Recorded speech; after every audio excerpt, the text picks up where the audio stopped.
दोस्तों कुछ समय पहले तक टिकटॉक इंडिया में इस्तेमाल की जाने वाली one of the most popular app थी। लेकिन क्या आपने कभी ये सोचा है कि एक नॉर्मल सी चाइनीज एप्लीकेशन अचानक से दुनिया में इतनी पॉपुलर कैसे हो गई? और आखिर ऐसी क्या वजह है कि अलग अलग देशों में बार बार इसे बैन करने की चर्चाएं होती रहती हैं? आपको जानकर हैरानी होगी कि आज अगर Twitter, zoom, Dropbox, Snapchat, Shopify और स्पॉटिफाई जैसे फेमस एप्लीकेशंस के रेवेन्यू को एक साथ जोड़ भी दिया जाए तब भी ये टिकटॉक के रेवेन्यू से कम रह जाता है। टिकटॉक हमें ऊपर से जितना सिंपल नजर आता है, असल में ये उतनी ही ज्यादा मिस्टीरियस है। और आज के इस वीडियो में हम टिकटॉक से जुड़े ऐसे ही कुछ राज जानने वाले हैं। तो चलिए वीडियो को शुरू करते हैं। दोस्तों चाइनीज कंपनी बाइटडांस ने टिकटॉक को साल 2017 में लॉन्च किया था। दरअसल 2012 में जोंग यिमिंग और लियांग रोबो ने बाइटडांस कंपनी शुरू की थी, जिसे वे दुनिया की सबसे बड़ी इंटरनेट टेक्नोलॉजी कंपनी बनाना चाहते थे। और इसीलिए इस कंपनी ने सिर्फ कुछ ही महीनों के अंदर 12 अलग अलग ऐप्स लॉन्च किए। लेकिन बदकिस्मती से इनकी कोई भी एप्लीकेशन सक्सेस नहीं हो पाई और शुरुआत में ही नाकाम होने की वजह से कंपनी की आर्थिक स्थिति डगमगाने लगी। लेकिन फिर एक दिन कुछ ऐसा हुआ जिससे इस कंपनी की किस्मत हमेशा के लिए बदल गई। दरअसल हुआ कि जोंग यिमिंग ट्रेन में सफर करते हुए कहीं जा रहे थे कि तभी उन्होंने गौर किया कि पहले जो लोग ट्रेन में सफर करने के दौरान न्यूज़पेपर पढ़ा करते थे, आज उन सभी लोगों के हाथों में मोबाइल फोन्स हैं। उसी वक्त उन्हें ये आइडिया आया कि क्यों ना एक ऐसी एप्लीकेशन बनाई जाए जो लोगों को उनके मोबाइल पर बिना उनके सेलेक्ट किए उनकी पसंद की न्यूज दिखाए। बस फिर क्या था, वे तुरंत इस एप्लीकेशन को बनाने में जुट गए और कुछ ही महीनों के अंदर बाइटडांस ने अपनी नई न्यूज एप्लीकेशन टोटियाओ को लॉन्च कर दिया, जो उस समय चाइना में काफी पॉपुलर हुई थी।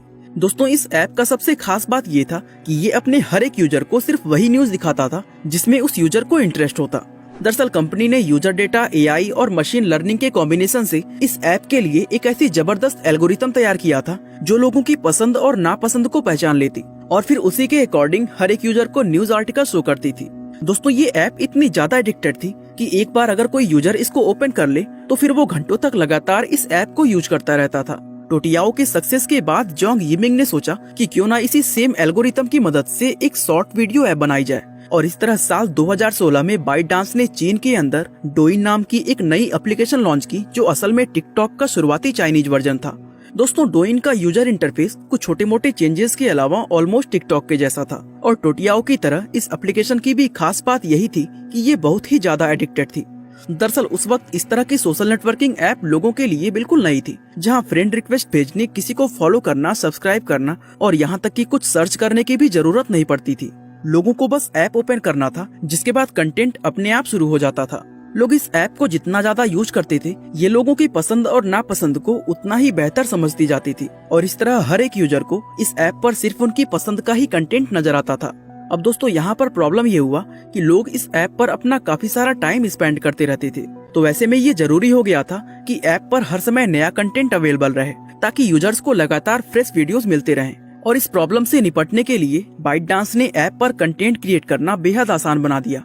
दरअसल जहां फेसबुक और यूट्यूब जैसे प्लेटफॉर्म्स पर वीडियो डालने से पहले लोगों को वीडियो एडिटिंग, थंबनेल मेकिंग और टैग अटैचमेंट जैसी चीजों में काफी सारा टाइम देना पड़ता था, वहीं बाइटडांस ने टिकटॉक पर बिल्ट इन एडिटिंग टूल्स और म्यूजिक ऐड करने जैसे अलग अलग फीचर्स देकर क्रिएटर के काम को बेहद आसान बना दिया, जिसके चलते नए और यंग क्रिएटर्स भी प्रोफेशनल कंटेंट बनाने लगे और ऐप से फ्रेश कंटेंट की प्रॉब्लम सॉल्व हो गई।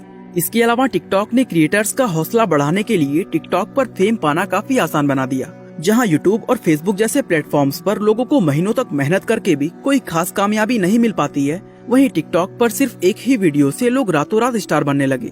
इसके अलावा बाइटडांस ने दूसरे प्लेटफॉर्म्स पर मौजूद फेमस सोशल मीडिया इन्फ्लुएंसर्स को टिकटॉक पर लाने के लिए पैसे देना शुरू कर दिया, ताकि उन्हें देखकर उनके फॉलोवर्स भी टिकटॉक पर शिफ्ट हो जाएं। और इस तरह इन सभी कमाल की स्ट्रेटजी के चलते टिकटॉक चाइना में बेहद कामयाब रहा और इसकी कामयाबी को देखते हुए कंपनी ने साल 2017 में इसका इंटरनेशनल वर्जन लॉन्च कर दिया। दोस्तों इंटरनेशनल मार्केट में एंटर करने के बाद टिकटॉक का मुकाबला अब फेसबुक और गूगल जैसे जायंट्स के साथ था और इस मुकाबले को जीतने के लिए बाइटडांस ने सबसे पहले फेसबुक व गूगल के एम्प्लॉयज को डबल सैलरी का लालच देकर अपनी कंपनी में रिक्रूट करना शुरू कर दिया। साथ ही बाइटडांस ने अपनी एडवर्टाइजिंग कैंपेन भी फेसबुक और गूगल पे ही रन किए, ताकि इन दोनों प्लेटफॉर्म्स के यूजर्स को सीधा टारगेट किया जा सके। अब गूगल और फेसबुक अगर चाहते तो उस वक्त वे टिकटॉक को ऐसा करने से रोक सकते थे, लेकिन उन्होंने एक नॉर्मल लिप सिंकिंग ऐप समझकर इसे अंडर एस्टिमेट कर दिया और जब तक उन्हें रियलाइज हुआ तब तक टिकटॉक उनके काफी सारे एम्प्लॉयज, क्रिएटर्स और व्यूवर्स को चुरा चुका था। असल में दोस्तों टिकटॉक की ग्रोथ की रफ्तार उस समय इतना ज्यादा तेज था कि गूगल और फेसबुक जैसी बड़ी कंपनीज इस आने वाले खतरे को भाप नहीं पाई, और इससे पहले कि ये कंपनीज कोई बड़ा एक्शन ले पाती, टिकटॉक दुनिया की सबसे ज्यादा इस्तेमाल की जाने वाली सोशल नेटवर्किंग सर्विसेज में से एक बन गई। आपको जानकर हैरानी होगी कि ByteDance जो कुछ साल पहले तक मार्केट में बने रहने के लिए स्ट्रगल कर रही थी, सिर्फ टिकटॉक के दम पर वो कुछ ही सालों में एक बहुत बड़ा ग्लोबल एम्पायर बन गई। और जैसे जैसे ये ऐप लोगों के बीच फेमस होती गई, वैसे वैसे दुनिया के अलग अलग सेलिब्रिटीज और ग्लोबल स्टार्स ने भी इसे ज्वाइन करना शुरू कर दिया। यानी अब सेलेब्स को अपने प्लेटफॉर्म पर लाने के लिए टिकटॉक को पैसा खर्च करने की जरूरत भी नहीं रही। इन सेलेब्स का टिकटॉक ज्वाइन करना कंपनी के लिए मुफ्त का प्रमोशन था, जिससे एप्लीकेशन के फैलने की रफ्तार और भी ज्यादा तेज हो गई। वैसे इन सभी मार्केटिंग स्ट्रेटजी व एम्प्लॉयज की मेहनत के अलावा टिकटॉक की ग्रोथ में उसका भाग्य का भी बहुत बड़ा हाथ रहा। दरअसल 2020 में जब कोरोना पैंडेमिक फैला तो सभी जगहों पर लॉकडाउन लग गए। तब लोगों के पास फोन यूज करने के अलावा और कोई ऑप्शन नहीं बचा था, और इसकी वजह से टिकटॉक के यूजर्स और भी ज्यादा बढ़ गए। दोस्तों अब यहाँ तक देखें तो ByteDance के लिए सब कुछ उम्मीद से ज्यादा बेहतर चल रहा था, लेकिन फिर अचानक कुछ ऐसा हुआ जिससे टिकटॉक की इस रफ्तार पर ब्रेक लग गया और दुनिया के कई अलग अलग देशों में इसे बैन करने की मांग होने लगी। दरअसल हुआ ये कि भारत और चीन के बीच चल रहे बॉर्डर कॉन्फ्लिक्ट की वजह से टिकटॉक को इंडिया में हमेशा के लिए बैन कर दिया गया, जिसके चलते टिकटॉक ने अपने 20 करोड़ से ज्यादा यूजर्स रातों रात खो दिए। इसके कुछ समय बाद पाकिस्तान में भी इलेक्ट्रॉनिक्स क्राइम एक्ट के तहत टिकटॉक को बैन कर दिया गया, और फिर दुनिया के कई अलग अलग देशों में इसे बैन करने की बातें शुरू हो गयी। दरअसल इस ऐप पर लोगों का पर्सनल डेटा कलेक्ट करके उसे चाइना में सेंड करने का आरोप लगाया गया, और इसीलिए दुनिया की अलग अलग कंट्रीज इसे नेशनल थ्रेट की नजर से देखने लगी। वैसे देखा जाए तो दुनिया के सभी सोशल मीडिया प्लेटफॉर्म्स लोगों का डेटा कलेक्ट करती है, लेकिन टिकटॉक का मामला अलग है, क्योंकि ये एक चाइनीज एप्लीकेशन है और सभी जानते हैं कि चीन की कम्युनिस्ट पार्टी वहाँ मौजूद हर एक कंपनी के डेटा को जब चाहे तब एक्सेस कर सकती है। ऐसे में दुनिया का कोई भी देश ये नहीं चाहता कि उनका किसी भी तरह का डेटा चाइनीज गवर्नमेंट के हाथों में जाए। वैसे इन सभी कंट्रीज के लिए डेटा कलेक्ट होना एक अकेला प्रॉब्लम नहीं है, बल्कि इसके एल्गोरिथम का काम करने का तरीका भी बहुत से देशों के लिए एक कंसर्न बना हुआ है। दरअसल कई बार टिकटॉक की एल्गोरिथम कम उम्र के बच्चों को एडल्ट कंटेंट शो कर देती हैं। इसके अलावा टिकटॉक को यूज करने से बहुत से लोग डिप्रेस्ड भी हो जाते हैं, क्योंकि टिकटॉक उन्हें लगातार डिप्रेशन से जुड़ी वीडियोस दिखाता रहता है, और साथ ही इसके एडिक्शन की वजह से लोगों का जो टाइम वेस्ट होता है वो भी एक बड़ी प्रॉब्लम है। दोस्तों इन सभी दिक्कतों के चलते टिकटॉक की ग्रोथ काफी स्लो हुई है, लेकिन इन सब के बावजूद आज भी टिकटॉक काफी तेजी से आगे बढ़ रहा है, और इसका सबसे बड़ा रीजन ये है कि टिकटॉक के पैसा कमाने का तरीका दूसरे सोशल मीडिया साइट से अलग है।